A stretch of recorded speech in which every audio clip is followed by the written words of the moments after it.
श्रीराम जय राम जय जय राम, श्रीराम जय राम जय जय राम. 28 जुलै. नाम घेणाऱ्याच्या मागे पुढे मी उभा आहे.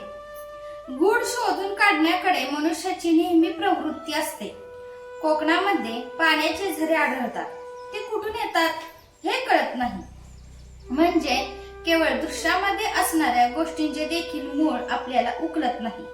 मग जे अदृश्यच आहे त्याचे मूळ आपल्याला कसे कळणार? मी बोलतो कसा, माझे मन कुठून येते हे देहबुद्धीत राहणाऱ्यांना कळणे कठीण आहे.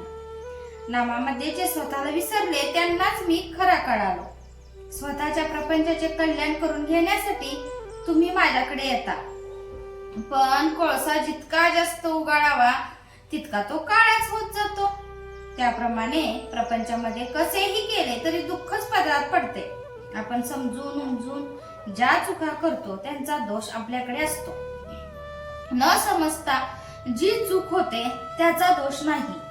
प्रपंचाच्या आसक्तीने दुःख परंपरा येते. हा अनुभव दररोज येत असून आपण प्रपंचात आसक्ती ठेवतो. हा दोष नव्हे काय? आपले कुठे चुकते हे पहावे आणि जे चुकते ते सुधारावे. प्रपंचात मनासारख्या गोष्टी कुठे मिळतात? त्या मिळणे न मिळणे आपल्या हातातच नसते. मग अमुक एक हवे किंवा नको असे कशाला म्हणावे? रामाचेच होऊन राहावे म्हणजे झाले. जो रामाजवळ विषय मागतो त्याला रामापेक्षा त्या विषयाचेच प्रेम जास्त आहे असे सिद्ध होते. मी तुमच्याकडे येतो, पण मला येण्यासाठी तुम्ही वाट मोकळी ठेवीत नाही. मी येण्यासाठी तुम्ही वाट मोकळी करा. म्हणजे सतत नामस्मरण करा. मी कधीच कुणाबद्दल निराश होत नाही. जो मनुष्य म्हणून जन्माला आला त्याचा उद्धार होणारच. मला रामा वाचून दुसरे जिवलग कोणी नाही. देहाच्या भोगांना मी कधी कंटाळलो नाही. तुम्ही भगवंताचे नाम घ्यावे या पलीकडे खरोखर मला दुसरी कसलीही अपेक्षा नाही.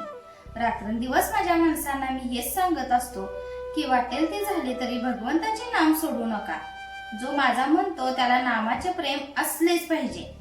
जीवनामध्ये तुम्ही घाबरू नका, धीर सोडू नका आणि घ्यायचे झाले तर नामच घ्या. माझा नियम असा आहे की परमार्थाची एकही गोष्ट अशी असता कामा नये की जी व्यवहाराच्या आड येईल. माझ्या गावी पैसा पिकत नाही, पण भक्ती मात्र खास पिकते. ज्याच्याजवळ भगवंताचे नाम आहे त्याच्या मागे पुढे मी उभा आहे. मी तुमच्याजवळ आहेस. तो कसा आहे याचा विचार तुम्ही करू नका. तुम्ही नुसते नाम घ्या, बाकीचे सर्व मी करतो. शुद्धीमध्ये नाम घेण्याची जबाबदारी तुमची आहे. मग झोपेत आणि बेशुद्धीत नाम घेण्याची जबाबदारी माझी आहे. ती मी सांभाळेन. जय जय रघुवीर समर्थ. आजचे बोधवाक्य. जेथे नाम तेथे मी.